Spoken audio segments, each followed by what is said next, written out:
여러분 반갑습니다. 지역 밀착형 시사 토크쇼 노정렬의 시시각각입니다. 오늘도 우리 지역의 핫 이슈와 현안의 핵심을 쉽고 친절하게 풀어드리겠습니다. 오늘의 주제입니다.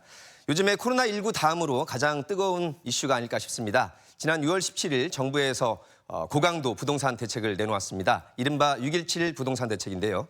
2년 가까이 아파트값이 계속 상승해온 우리 대전도 이번에 규제 지역에 포함이 되게 됐습니다. 기대와 우려가 섞인 다양한 반응들이 나오고 있습니다. 6.17 부동산 대책의 의미와 전망, 각 전문가들과 함께 집중 분석합니다. 노정렬의 시시각각 지금 바로 출발합니다.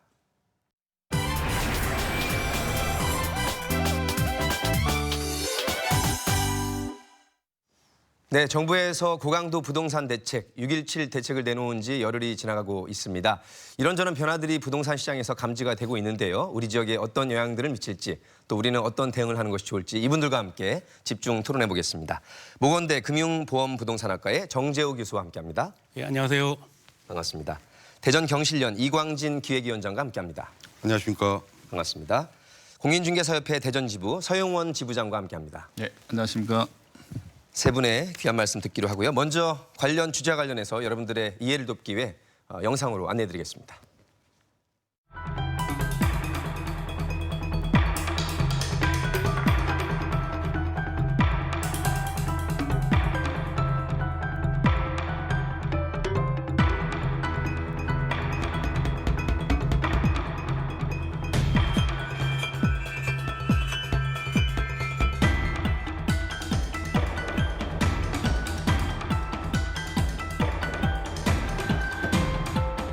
최근 집값 상승이 지속되고 있는 경기, 인천, 대전, 청주 등 일부 지역을 제외한 전 지역을 조정 대상 지역으로 지정합니다. 아울러 과열이 심각한 대전 4개 지역을 투기 과열 지구로 지정하겠습니다.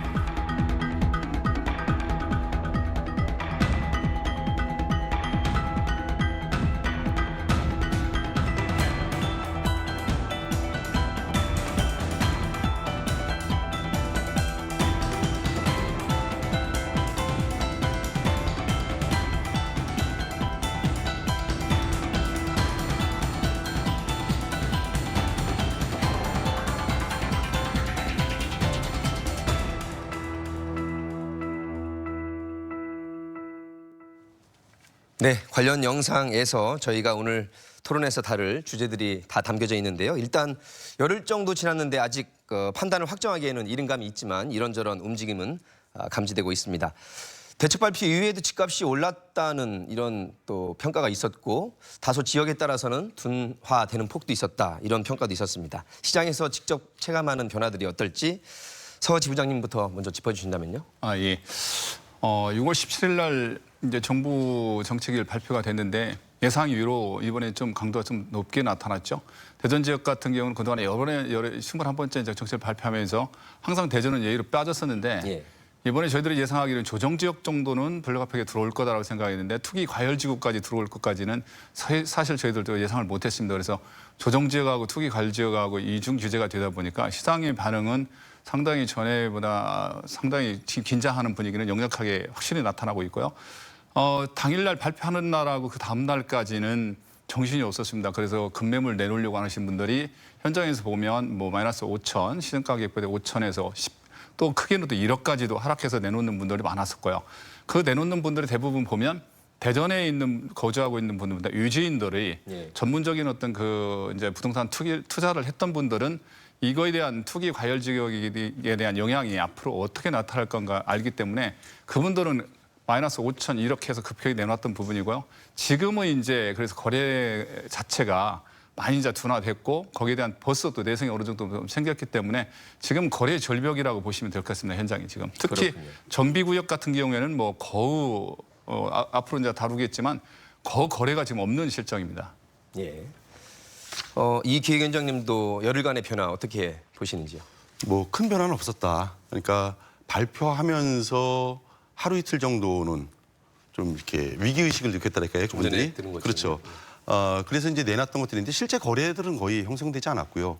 그 이후에 이제 그동안 발표 이후에 이제 다시 돌아가는 이런 것들이 반복되다 보니까 이미 내생이 생겼고 조금만 버티면 다시 원점으로 돌아가겠지 이런 어떤 기대들을 갖다 보니까 지금은 이제 관망하는 이런 추세가 아닌가 이렇게 생각이 됩니다. 예. 버티자는 기대감 내지 그런 의식도 있었다 이렇게 그렇습니다. 보고 계시고요. 정 교수님 어떻게 보셨나요? 예, 저는 이제 이런 대책에 대해서 굉장히 긴장을 하고 사실은 대기를 했었습니다. 과연 어떠한 그런 대책의 발표가 될까, 대전이 포함이 될까, 막 이런 이제 생각을 하면서 있었는데 발표를 하고 난 이후에 보니까 굉장히 강한 그런 대책이 왔구나. 오히려 대전시장에서 보면은 이제 작년에도 이런 규제가 된 거라는 이제 예측을 하고 했다가 그게 이제 맞지를 않았습니다. 안 예. 했는데 이번에 이제 조정 대상 지역 그리고 또 투기 과열 지구라고 하는 두 개가 동시에 들어오면서 굉장히 크게 이렇게 들어왔다라고 볼 수가 있고요. 그러다 보니까 실제 이제 19일부터 이게 적용이 됐습니다. 그러다 예. 보니까 발표하고 난 그 한 이틀 정도는 기존에 이제 대기했던 그런 것들이 이제 거래가 일부 이제 이루어졌던 부분이 있었습니다. 그런데 이제 19일 이후부터는 좀 이제 말씀하신 것처럼 좀 관망세가 이어지는 어떤 그런 추세라고 할 수가 있을 것 같습니다.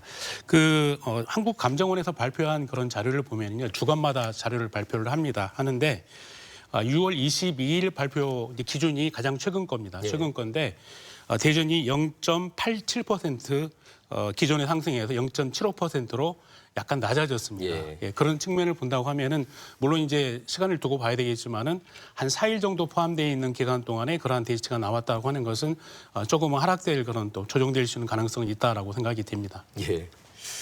그러니까 상승폭이 조금 줄어든 측면이 있는데 이게 부동산 시장이 주식장만큼 그렇게 촌각이나 분을 다투지는 않지만 하루 이틀 3일 동안도 굉장히 변화가 원래 6월 17일 날 대책 발표하고서 바로 규제가 먹힌 건 아니기 때문에 그 전에 잡자고 수요가 오히려 늘어서 최고치를 한번 찍었다는 보도도 있었어요. 이제 좀 현장에서 봤을 때 좀 아쉬운 점이 좀 있다면 6월 17일 날 발표하고 19일부터 이제 시장에 적용이 됐는데 그 기간을 예.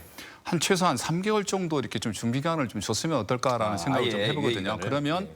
매매를 하려고 했던 사람들의 이런 사람들이랄지 그럼 퇴로도 좀 열어주면 그 사이에 가격이 좀 더 큰 폭으로 좀 떨어질 수 있었는데 그 시간이 너무나 좀 짧았다는 얘기죠. 불과 이틀 만에 끝났기 때문에 지금은 이제 팔고 싶어도 못 팔기 때문에 예. 그렇다고 가격을 너무나 급락하게 해서 또 내려져서 팔 수는 없거든요. 그래서 한 최소 3개월 정도를 좀 줬으면 시장에 좀 제대로 된 어떤 영향이 좀 나타났을 텐데 그 부분이 좀 아쉽다라고 좀 보여지고 있습니다. 소 부장님 말씀하신 건 어떻게 참조할 만한 건가요? 3개월은 너무 길지 않느냐. 예를 들면 지금 2, 3일만 해도 이렇게 왔다 갔다 하는데 한 그게 1개월 정도. 정부에서 지금 이제 어떻게 정부에서 지금 이 정책을 발표하는 거는 예. 어떤 뭐 증세를 위한 어떤 정책이 아니지 정책이라기보다는 주택 안정을 위한 정책이라고 보면 예. 그 유의기간을 충분히 줘서 그 기간 동안에 어떤 그 가격이 좀 조정을 좀 받을 수 있는 그런 좀 여유를 좀 줬으면 어떨까 하는 생각을 하는 거죠. 예. 예.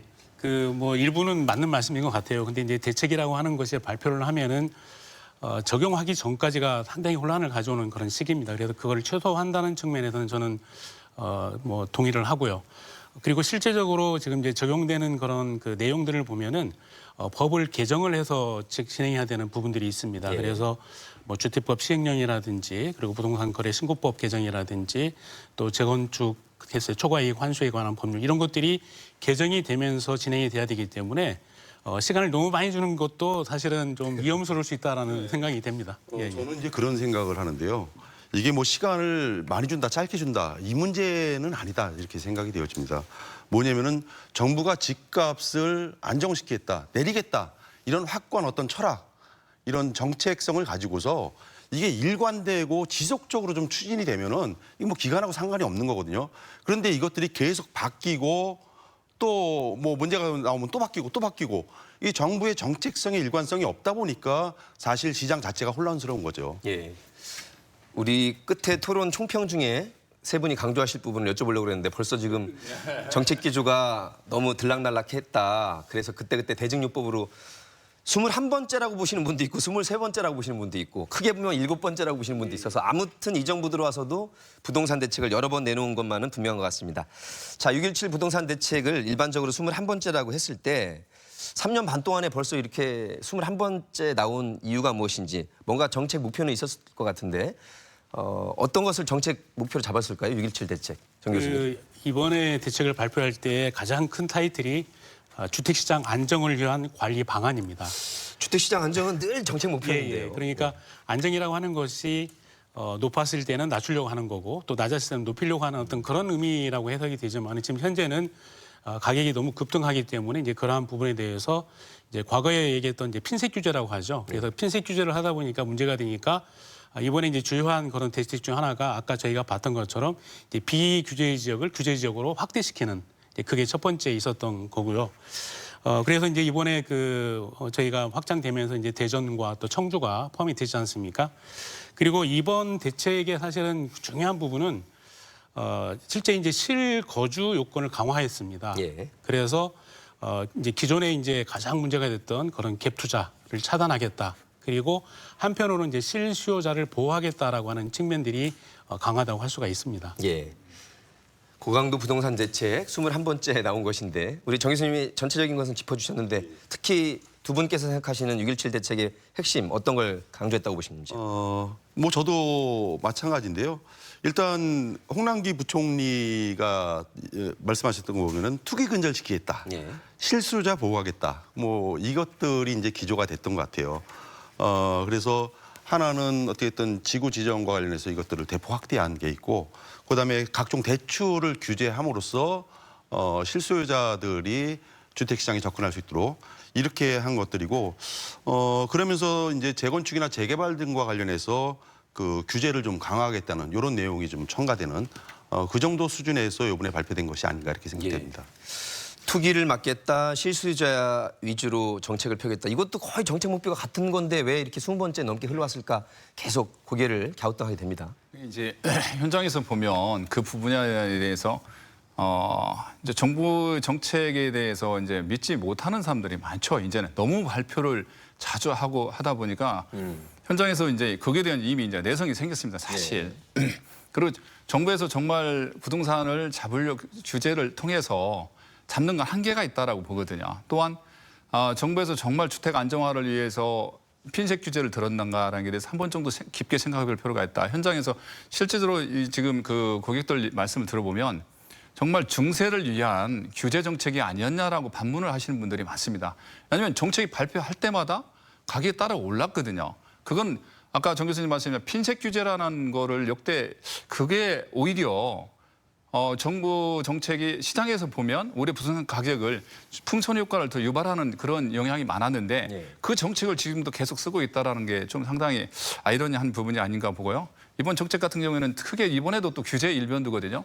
크게 보면 뭐 대출 규제하고 그다음에 정비구역 부분에 대해서 또 모든 규제를 또 강화하고 있는 거고 그다음에 세금을 또 강화해가지고 하겠다는 건데 이번에 가장 영향이 큰 거는 저희가 봤을 때는 이 정비 사업 쪽에 가장 영향이 클 것 같습니다. 앞으로 토론을 토론을 더 통해서 또 예. 토론을 하겠지만 정비 사업 분야 쪽에서는 상당히 큰 영향이 있을 걸로 보는데 제 생각에는 오히려 정말 어떤 공급 쪽에 규제도 중요하겠지만 공급하고 같이 맞물려 가는 정책을 피해서 오히려 정비 사업 쪽은 규제도 중요하겠지만 빠른 시일 내에 공급이 될 수 있게끔 어떤 규제를 좀 완화해줘서 오히려 빨리 시장에 물건이 나올 수 있게끔 하는 게 가장 좋았을 텐데 그 부분이 좀 아쉽고 또 한 가지 또 곁들이자면 지금 현재 민간 임대사업자 등록 수가 160만 호 정도가 지금 가까이 되고 있습니다.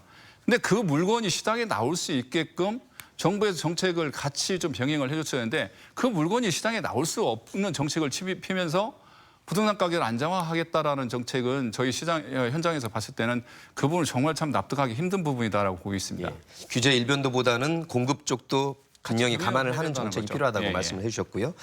오늘 세 분이 오늘 이 시간에 하고 싶은 말씀을 다 이슈에 따라서 담아내 주시길 바라겠습니다. 어쨌든 우리 시청자분들께는 6.17 부동산 대책 여러 가지 대목 중에서 가장 규제를 확대했고 투기 과열지구로 지정된 것이 우리 지역으로서는 현실적인 문제로 다가오는데 투기 과열지구로 지정이 되면 어떤 규제를 받게 되는지 먼저 짚어주신다면요. 예.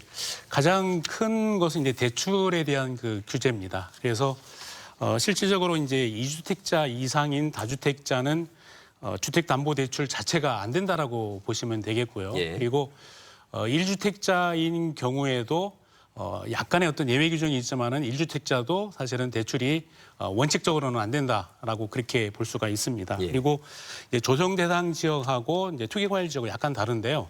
대전으로 따지면은 이제 대덕구 같은 경우 그리고 이제 청주 같은 경우에는 현재 그 이제 저희가 주택담보대출 비율이라고 LTV라고 합니다. 예. 이제 9억 원 이상 되는 그 아파트를 초과되는 아파트를 구입하느냐 이제 이하냐 이렇게 따지는데 이 9억 원 이하인 경우에는 50%가 적용이 됩니다. 그러니까 5억인 경우에는 이제 2억 5천까지 이제 되는 거죠. 그리고 초과인 경우는 30%로 더 낮아집니다. 그리고 부채 총 상환 비율이라고 해서 이제 DTI라고 하는데 DTI는 50%가 적용이 됩니다. 예. 그리고 이제 투기과열지구, 그러니까 대전 같은 경우는 이제 그 대덕구를 제외한 이제 4개 구가 해당이 되는데요. 9억 원 이하인 경우에는 이제 50인데 40으로 더 낮아집니다. 이건.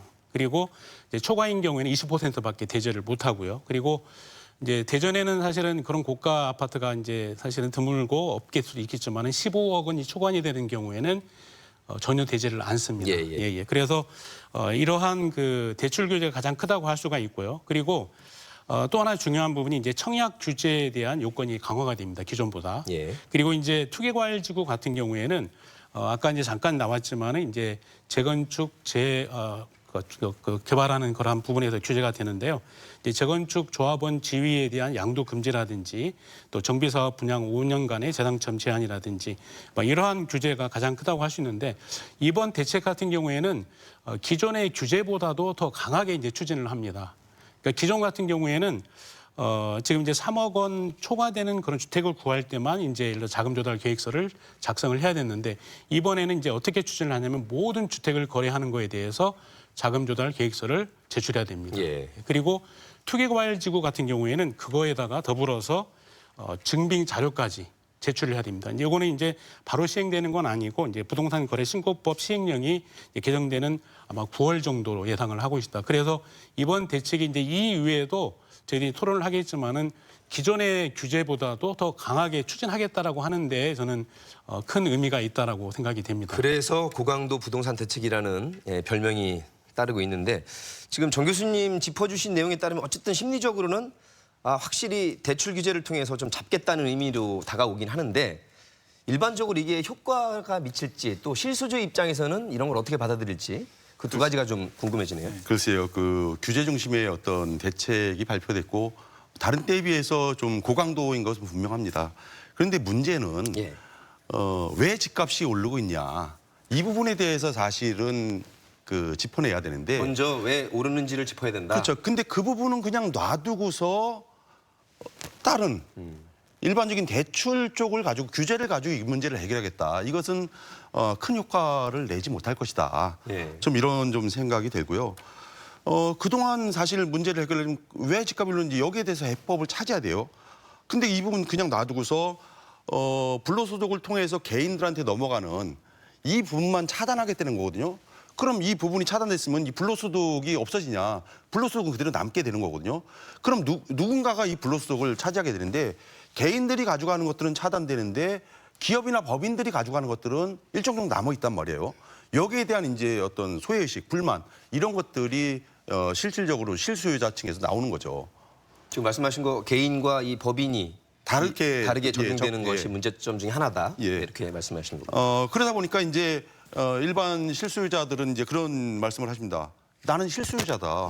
근데 내가 왜 이 정책으로 인해서 내가 왜 선의의 어떤 피해를 내가 입어야 되냐. 예. 왜 나냐. 예. 뭐 이런 좀 불만들이 있는 거고요. 또 하나 이제 그 요건을 강화한 것 중에서 예를 들어서 실거주 2년 같은 경우에도 법인 사업자들의 경우에는 또 다른 임대 사업자 같은 경우에는 내가 이미 거주를 하고 있고 이건 임대로 하고 있는 건데 난 또 여기서 소외를 받는 이러면서 어떤 형평성에 있어서 또 문제 제기를 하는 거고요. 갭 투자의 그 근본적인 접근은 뭐냐? 집값을 떨어뜨려야 된다. 여기에 초점을 맞춰줘야 되는데 자꾸만 어떤 수단만 제어하는 그런 정책이 지금 계속 남발되는 게 아니냐. 예. 좀 이렇게 생각되어집니다. 그렇군요.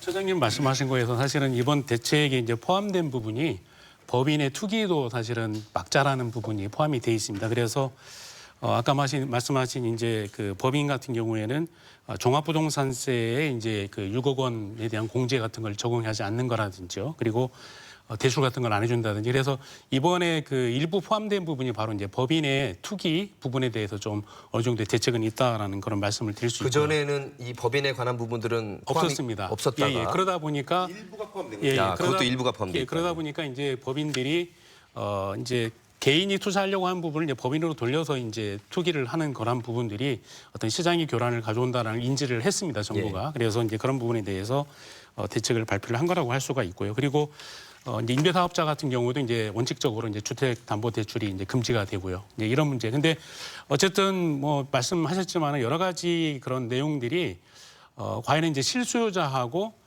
갭 투기라고 하는 부분을 이제 구분이 사실 쉽지 않는 부분이 있기 때문에 예. 뭐 일부 그런 대책에 대해서는 보완이 돼야 될 거 생각을 하고 있습니다. 자, 구분이 어려울 수도 있다. 실수요자와 또 갭 투자를 통해서 뭐 투자라고 하겠습니다. 표현을. 실수요자들은 이게 DTI, LTV가 너무 세게 들어오면 나는 정말 집이 필요해서 지금 어떻게 금융을 통해서 집을 마련해야 되는데 왜 나한테만 억울하게 다가오지 이럴 수도 있을 것 같긴 해요. 이제 시장에서 지금 반응을 보면 이제 무주택자분들이나 또 이제 일가구 1주택을 가지고 이제 있는 분들은 불만이 이제 뭐냐면 5천만 원 집을 하나 살려고 했는데 정책이 이렇게 들어오다 보니 예. 나한테도 어떤 그 오히려 혜택이 좀 들어와야 되는데 오히려 불이익이 들어온다. 라는 어떤 벌멘 소리가 많이 들어오는데 저희들이 보면 그래서 무주택자들한테는 저는 항상 주장하는 부분이 뭐냐 아쉬운 부분이 무주택자들이 지금 당첨이 되면 대출 규제를 많이 하게 되면 실제적으로 이 사람 돈이 없다 보니까 입주를 할 수가 없는 상황이 됩니다. 예. 왜냐하면 아무 집이 없는 사람이 지금 자금이 없는데 8억짜리, 5억짜리 집 들어가서 살 수 있겠습니까? 없다는 얘기죠, 구조적으로 보면.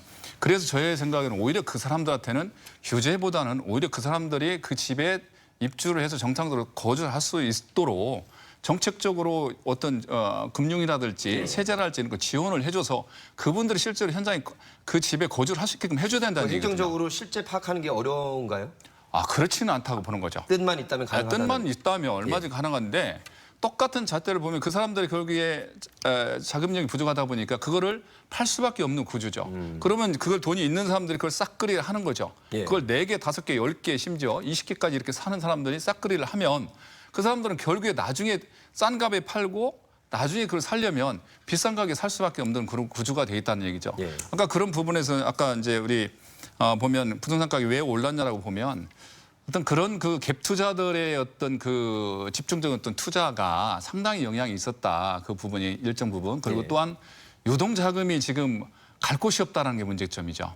지금 자본주의 국가에서 이 넘쳐 흐르는 이 유동 자금이 어디론가 그 자금이 가져되는데 쉽게 주식으로도 못 가잖아요. 위험성, 리스크 위험이 있기 때문에. 그렇다고 어디 이게 좀 산업 구조 쪽이나 어쩌고도 가야 되는데 갈 수 있는 곳은 오직 주택밖에 없다는 얘기죠. 또 주택을 통해서 단기간 내에 많은 돈을 벌어본 또 학습 효과가 있잖아요.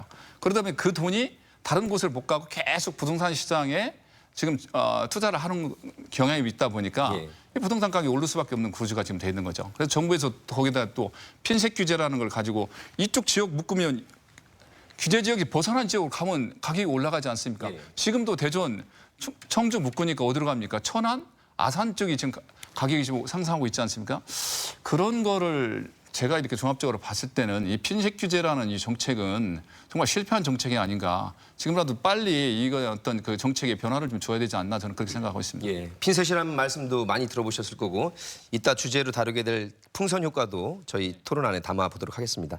한 가지 또 그 말씀하신 신뢰 중에 하나가 투기 과열지구 내에서 구입을 하면 6개월 이내에 의무적으로 입주하게 한 것도 네. 그 각각 개별 사례에서 보면 굉장히 힘들 수도 있다 이런 비판도 있습니다. 그렇죠. 왜냐하면 아까 제가 전에 말씀드렸지만 은행에서 대출이 안 되고 돈이 없는 사람들은 실제로 들어갈 수가 없습니다. 그 집을 전세를 놓는다든지 그럴 수밖에 없는 부분인데 그 잣대를 똑같이 무주택자들한테도 서민들한테도 잣대를 같이 규제를 적용한다 보면 그 집에 무주택자 들어가서 살 수 없는 구조다는 얘기죠. 예. 그래서 오히려 그분들한테는 금융적인 지원이나 이분들이 들어갈 수 있는 제도적인 보완이 뒷받침돼야 된다고 보는 거죠. 예. 이 문제와 관련해서 그 우리가 좀 정확히 알 필요가 있는 것들이 좀 있는 것 같은데 이게 6개월 이내에 지금 살아야 된다 그러는데 이 대출과 관련된 문제거든요. 이게 집을 사겠다. 내가 대출을 받아서 집을 사겠다 해가지고 대출을 받은 사람. 이 대출을 받아서 집을 샀으면 네가 6개월 내에 들어가 살아라는 거거든요. 내가 대출을 안 받았을 경우에는 6개월 안에 1년 동안 안 들어가도 아무 문제가 없는. 그랬더니 집을 사기 위해서 대출을 받았으니까 넌 들어가 살아라는. 이렇기 때문에 저는 이건 큰 문제는 아니다. 좀 이렇게 좀 생각이 됩니다. 예. 이제 맞습니다. 이제 6개월 이전에 해야 되는 그런 의무는 이제 대출을 받았을 경우인데요. 사실은 이제 무주택자인 경우에는 전혀 문제가 없습니다. 근데 이제 1주택자가 좀 새로운 집으로 이렇게 이전을 하는 경우에 6개월 이내에 사실은 주택이 팔리겠느냐라고 하는 부분에 있어서는 상당히 좀 시장에서 적용하기가 쉽지 않는 그런 문제가 될 수도 있습니다. 그래서 이제 그런 어떤 이제 예외 규정이 이제 있다고는 생각이 되지만은 이제 결국에 원칙적으로 6개월 이전에 이제 입주를 해야 된다라고 하는 것 자체는 사실은 시장의 어떤 거래가 이루어지기가 상당히 어렵게 만드는 요인도 될 수 있다라고 생각이 됩니다. 대전이 사실 전국에서 가장 높은 상승폭으로 1위를 기록하고 있다는 얘기를 저희가 우리 서 지부장님도 모시고 몇 차례 토론도 했었는데 그럼에도 불구하고 부동산 당국에서 우리 대전을 봐준 건가 13년 만에 사실은 투기 과열지구 덕구만 조정 대상으로 된 것이 오를 대로 다 올라는 너무 늦은 것 아니냐. 뒷북 정책이다. 이런 비판은 당연히 뒤따르고 있습니다. 그러니까요. 이번에 투기 과열지구까지 들어올 정도 됐으면 지난해 정도의 조정지역 정도로 들어왔어야 된다는 얘기죠. 예. 그래서 원천적으로 조기에 좀 차단을 했어야 되는데 너무 가격을 올려놓고 지금에 와가지고 조정지역, 투기 과열지역까지 묶다 보니 시장에서는 혼란이 올 수밖에 없는 부분이죠. 그리고 또 아쉬운 부분은 외지인들은 이미 대전에서 탈대전화를 했다는 얘기죠. 예. 그거를 지금 작년 말부터 올해 초까지 지금 유지인들이 빠져나갈 수 있게끔 그걸 매수에 가담해 준 세력들은 어디냐면 대전 사람들이라는 얘기, 현지민들이라는 얘기거든요. 대부분이 보면. 그래서 이번에 가장 타격을 입어야 될 사람들이 보면 유지에 있는 투자자들이 아니라 현지민들이 가장 이번에 조정지역이나 투기 과열지구에서 피해를 본다라고 하면 현지민들이 가장 큰 피해를 볼 수 있다. 예. 그 부분이 상당히 좀 아쉬운 부분이죠. 예. 저도 지금 말씀하신 동일한 생각입니다.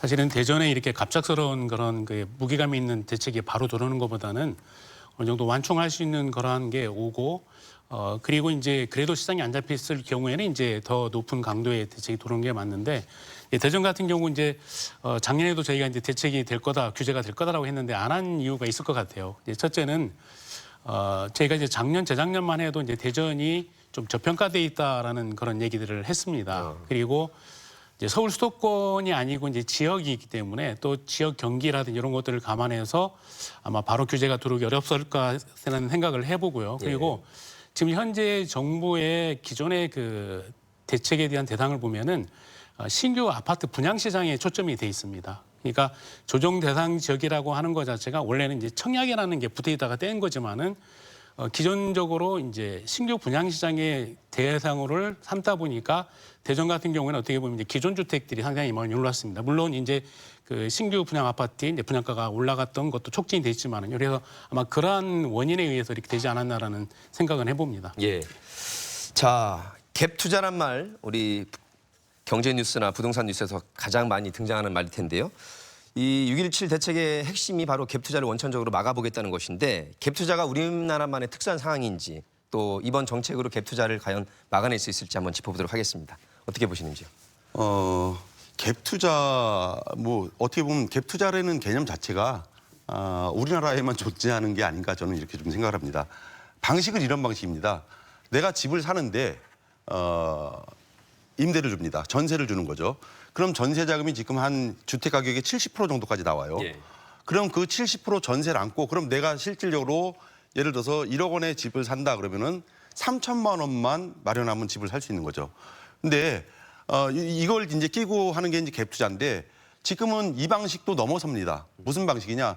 내가 이제 집을 또 다른 데 전세를 살고 있어요. 난 전세를 주고 예. 집을 한 채 더 살기 위해서 전세를 살면서 내가 전세와 관련해서 또 대출을 받는 거죠. 그러면은 실질적으로 내 돈이 한 푼도 안 들이고 대출만 가지고 집을 사는데 이 집값이 계속 뛰니까 예. 그만큼 수익을 내는 거죠. 예. 이제 이런 건데 사실 전세라는 것들이 저희 부모님 세대, 저희 세대도 뭐 젊었을 때는 그랬던 것 같아요. 월세 살다가 전세 살다가 그다음에 이제 자가로 넘어가는 예. 어떻게 보면 우리가 사다리라 했을 때 이 사다리 역할을 했던 건데 이게 사실은 이제 박근혜 정부 들어서면서 전세 대출과 관련된 규제들을 싹 풀어버리죠. 그러면서 그 여파가 대출자들한테 간 게 아니고 그 돈이 그대로 전세금이 올라가면서 집주인들한테 몰려가는 거죠. 그런데 현 정부 들어서 이 임대사업 등록만 하면은 다 풀어주는 이런 또 정책을 이제 피면서 갭 투자 규모가 예전보다 훨씬 더 커진 이런 상황입니다. 근데 어떻게든 이번 대책과 관련해서 일정 정도의 갭 투자와 관련된 부분은 좀 어려지지 않겠나 이런 좀 생각이 들지만은 근본적인 문제들을 좀 풀어야 된다. 예. 그리고 지금 보면은 강남 같은 경우는 한 73%가 갭 투자라고요. 수도권하고 지역의 대도시들 같은 경우는 한 50%가 갭 투자라는 거거든요. 예. 그러면 실수요자가 아닌 사람이 이미 50%를 넘어서고 있다는 거죠. 이것들이 문제다. 그래서 이것들을 풀 접근이 필요하다 이렇게 좀 생각을 합니다. 그렇군요. 제가 좀 말씀드리겠습니다. 우리가 이제 그 갭 투자가 가능한 그러한 지역을 한번 대상을 봐야 됩니다. 첫째는 매매 가격 대비 전세 가격 비율이 높은 지역에 갭 투자가 이루어집니다. 네. 이제 소액을 투자해서 이제 차익을 가져올 수 있는 부분이기 때문에요. 또 하나는 이제 거래가 좀 자주 이루어질 수 있고 그리고 나름대로 이제 선호하는 지역들, 대전 같은 경우는 이제 사실 돈산동이나 이런 지역들이 이제 갭 투자 대상이 되는데요. 사실은 이제 근본적으로 이 갭 투자가 우리나라에서는 존재할 수 있는 그런 근거가 바로 이제 전세입니다. 예. 이제 전세 제도라고 하는 부분과 이제 우리가 이제 월세 제도를 이제 구분해 볼 수 있는데요. 과거에 우리나라의 전세 제도는 상당히 필요했습니다. 네. 그리고 또 우리한테 많은 걸 줬습니다. 이제 고금리 이자가 이제 고금리인 그런 상태에서는 임차인 임대인 상당히 괜찮았던 부분이었고요. 그리고 또 하나 좋았던 부분이 전세 수요에서 조금만 대출을 해주면은 매매 수요로 전환할 수 있기 때문에 자가 보유율이라든지 정부에서 어떻게 보면 주택을 보급하는 데 상당히 도움이 됐던 그런 제도라고 할 수가 있습니다. 예. 그런데 이제 지금에 와서는 사실 전세라고 하는 게 맞지 않다는 거죠. 그리고 전세가 과거에 그런 누렸던 그런 장점들 반면에 이제는 갭 투자의 대상이 되는 그런 문제가 있습니다. 그리고 잠깐 앞에서 나왔던 얘기지만은 또 하나 문제가 이제 현 정부는 어떻게 보면 이제 주거복지가 상당히 중요한 어떤 정책 방향이기 때문에 전세자금 대출을 지금 확대를 하고 있습니다.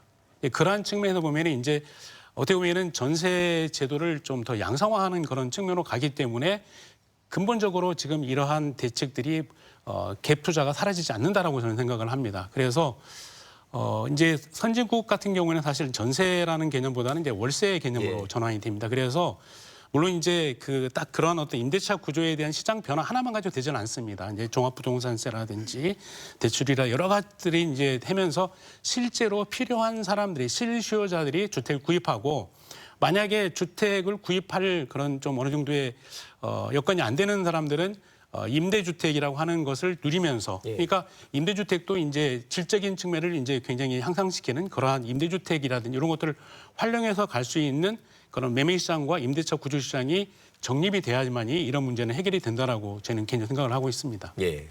이번 대책은 조금 갭 투자를 막는데 도움이 될 것으로 보시는지요? 단기적으로는 효과는 있다고 봅니다. 그러니까 단기적으로는? 예. 이제 일시적으로 어떤 주택에 대한 투기 수요는 차단할 수 있는 그런 여건은 됩니다.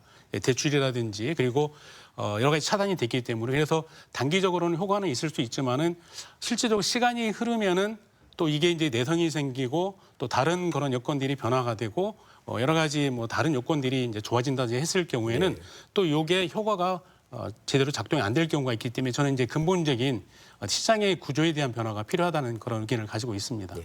전세금 정 교수님 말씀하신 대로 전세금 대출이 부동산 가격을 특히 아파트 가격 상승하는 요인은 저는 충분히 있다고 보여지는 부분인 왜냐하면 전세금 대출이 지금 80% 90%까지 나옵니다. 근데 월세보다는 사실 전세금 대출을 이용하니 금리가 싸니까 그러면 시중에서 전세 물량은 없습니다.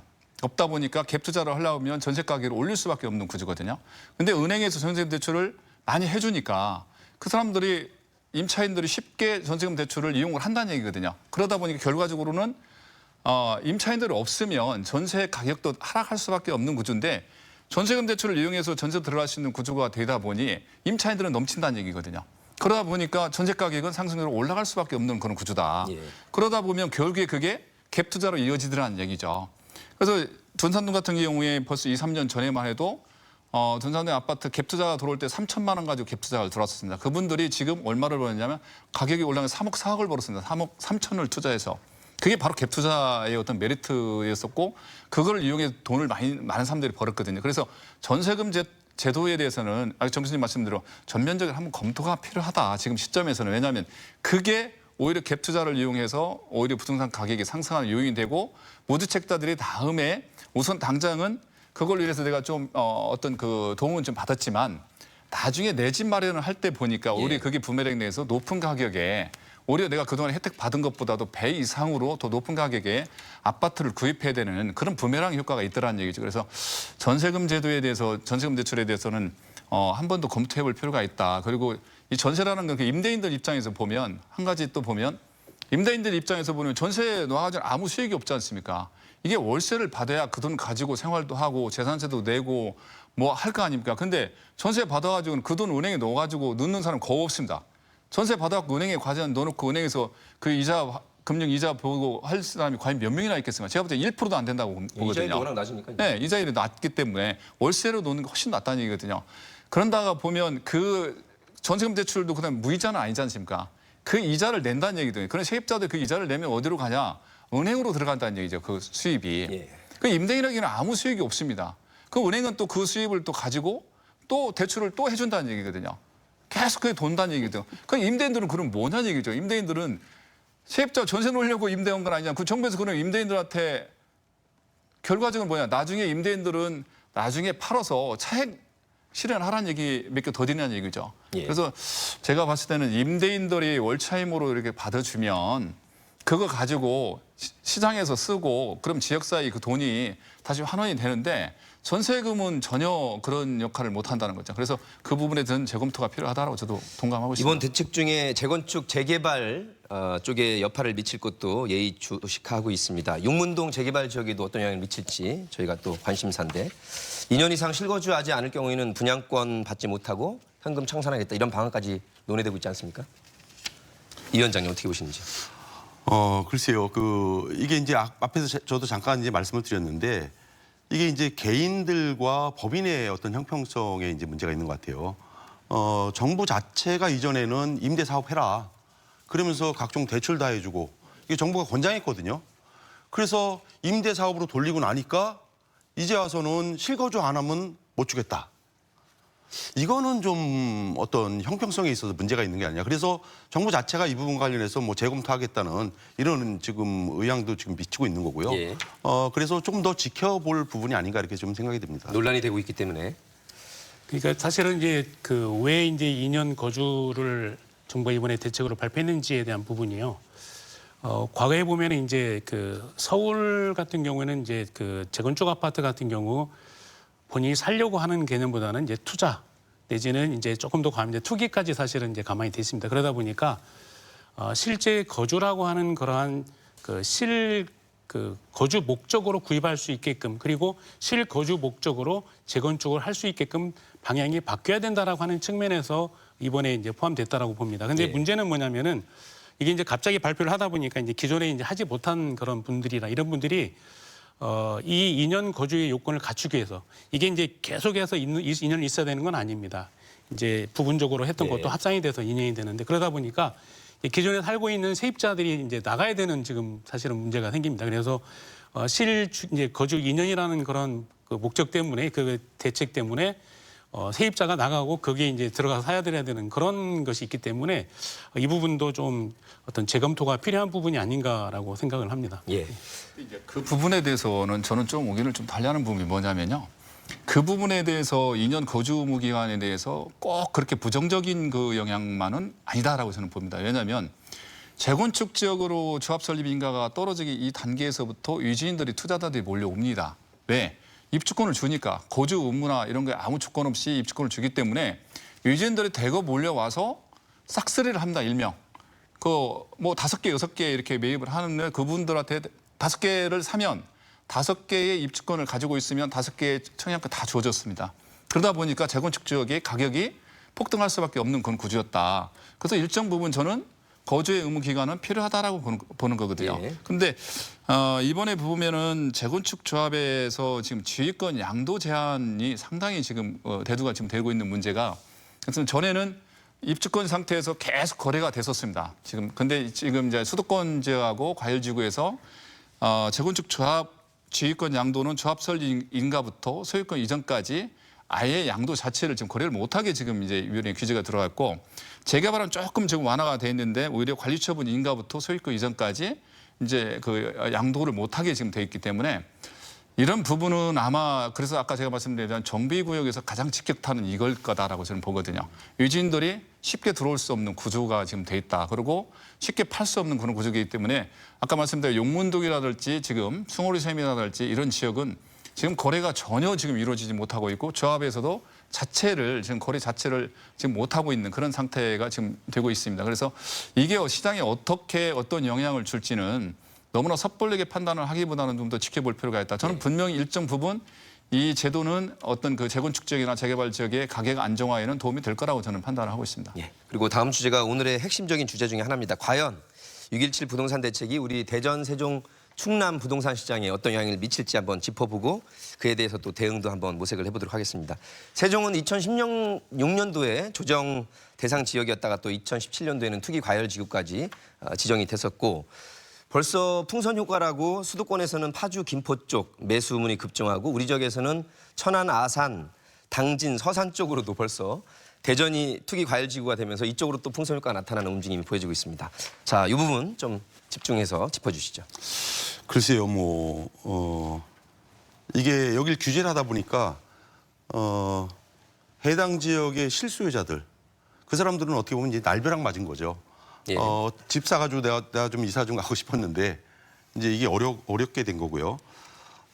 그래서 저는 이런 부분을 잡기 위해서 특정 지역에 대한 이런 핀셋 규제, 앞에서 말씀하셨던 핀셋 규제, 이게 과연 해답인가?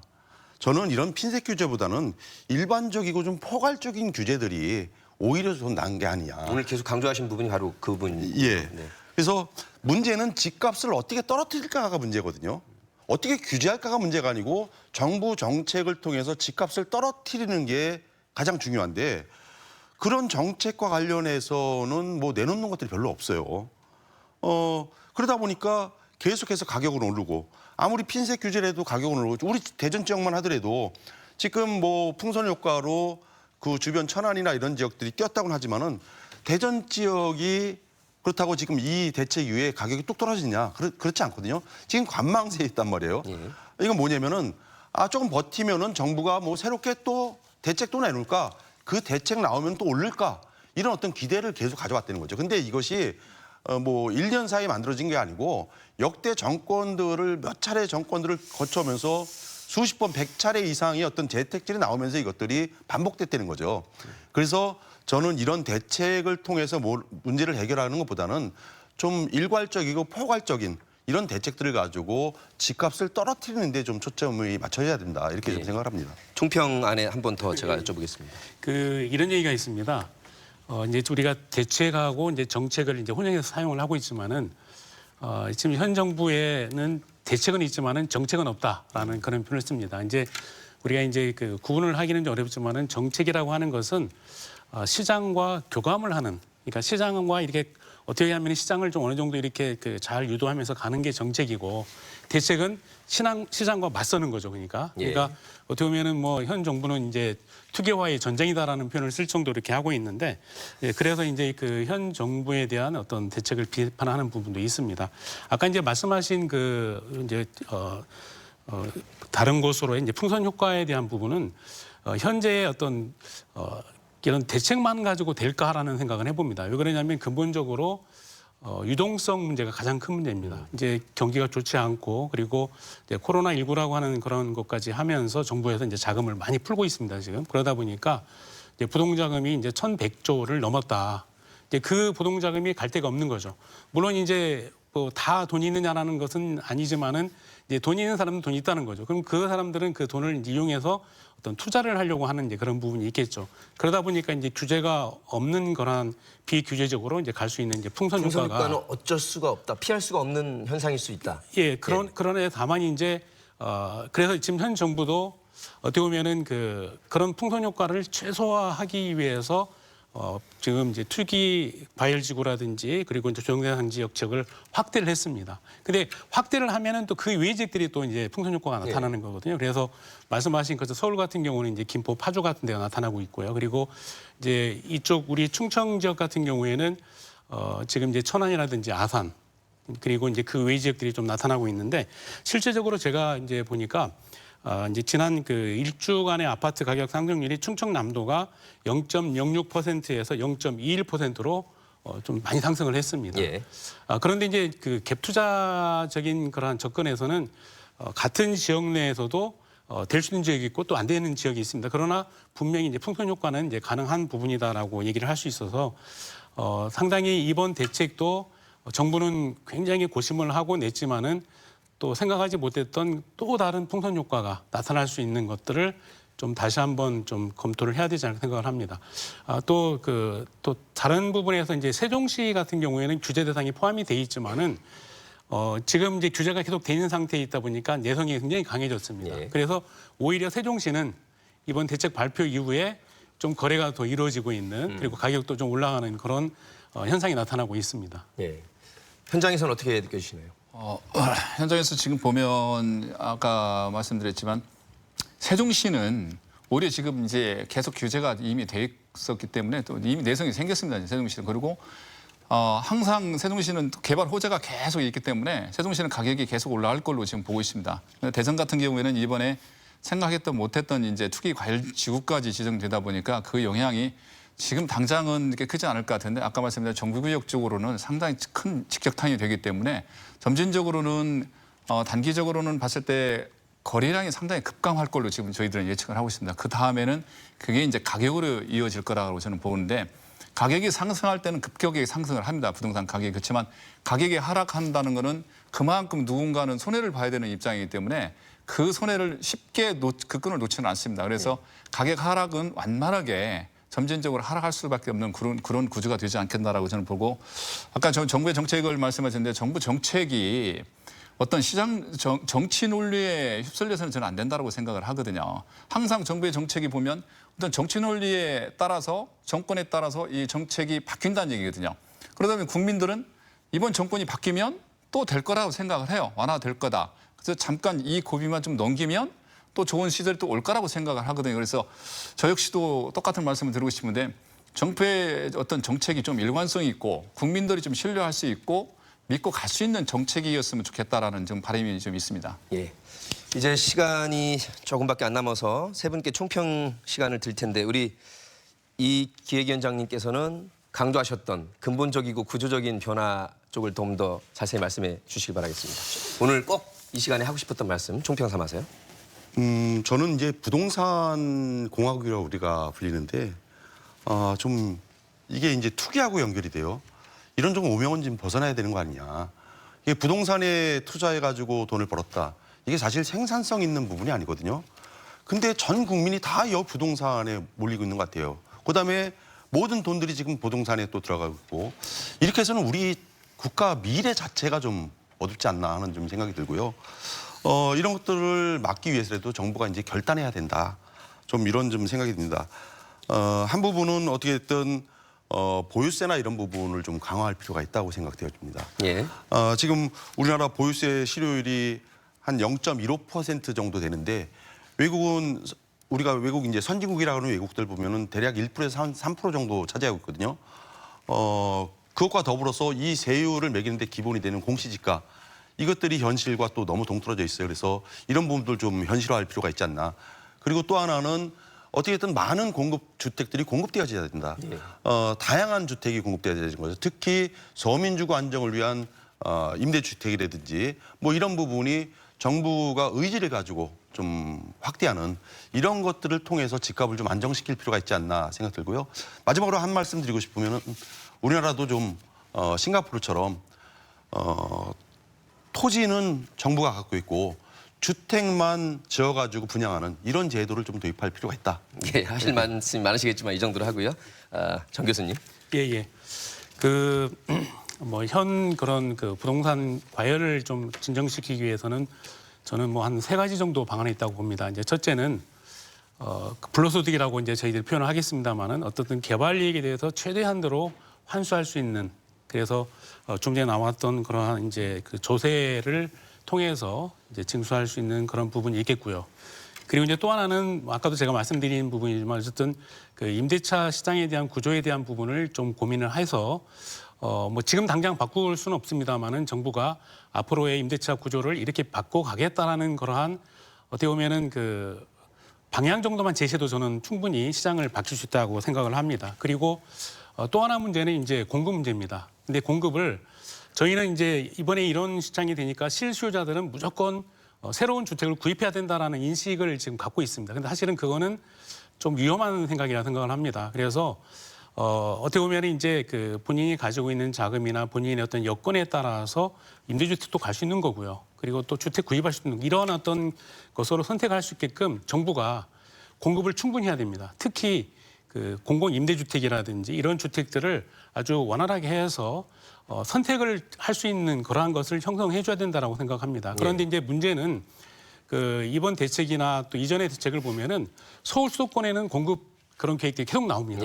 근데 지방은 사실은 그런 게 안 나오거든요. 그래서 그러한 부분까지도 좀 보완이 필요하다는 생각을 합니다. 공급 강화 쪽을 굉장히 강조해 주셨고요. 우리 서 지부장님께는 저희 방송 보시면서 그래서 어떡하라는 얘기야. 그래서 이번 주 지나면 이제 7월 달 하반기로 넘어가기 때문에 이 대책 하에서 실수요자들, 무주택 선민 그 수요자들 어떻게 대처하는 것이 좋을지 좀 현실적인 팁 좀 주십시오. 이제 현업에 종사하는 사람 입장에서 상당히 참 어렵습니다. 이제 이 방송이 방송 나가고 나면 이제 따가운 눈초리를 쳐다볼 사람들 많을 것 같은데요. 저는 이제 현장에서 이렇게 봤을 때는 지금이 이번에 이제 투기 과열 지구가 그렇게 만만하게 볼 정책은 아니다라고 보거든요. 이 영향은 분명히 시간이 지나면 지날수록 크게 다가올 거라고 저는 보고 있습니다. 그래서 또 무주택자분들이 어떻게 지금 추경 매수에 들어가는기보다는 좀 시간을 좀 두고 좀 관망할 필요가 있다라고 봐요. 그래서 재건축 정비 구역이라든지 이런 지역에서도 보면 이제 거래 제한이라든지 추가이익 환수제랄지 이런 부분이 겹치다 보니까 가격이 일정 부분 하락할 수가 있다. 그래서 저는 재건축 지역이라든지 신규 아파트 분양 쪽으로 충분한 기회가 지금 많이 주어지거든요. 지금 75%는 무주택자들한테 우선 공급을 해주기 때문에 그런 기회를 기회를 이용해서 내 집 마련의 기회를 좀 삼았으면 좋겠고요. 반면에 또 지금 부동산 하면 저희들도 이제 아파트만 가지고 얘기를 하는데 정부에서도 지금 이번 코로나 여파로 인해서 사실 비대면 상가들이 많이 이제 활성화가 될 겁니다. 그래서 이제 쉽게 해서 창구형 매장이라든지 이런 것들이 많이 부족한데 그 시장에 접근하려고 보면 그쪽은 취득세가 4.6%입니다. 그래서 그런 분야로 정책적으로 좀 다방면으로 좀 갈 수 있게끔 유동자금이 그쪽으로 갈 수 있게끔 그쪽 분야에서도 세제를 좀 완화해줘서 오히려 갈 수 있는 그런 정책이 좀 필요하지 않느냐라고 저는 보고 있습니다. 오늘 세 분의 좋은 말씀 잘 들었습니다. 부동산이 투기의 대상이 아닌 전 국민의 주거 안정에 기여하는 근본적 대책을 간절히 촉구해 봅니다. 노정열의 시시각각 오늘은 여기까지 함께해 주셨고요. 다음 시간에 찾아뵙겠습니다. 고맙습니다.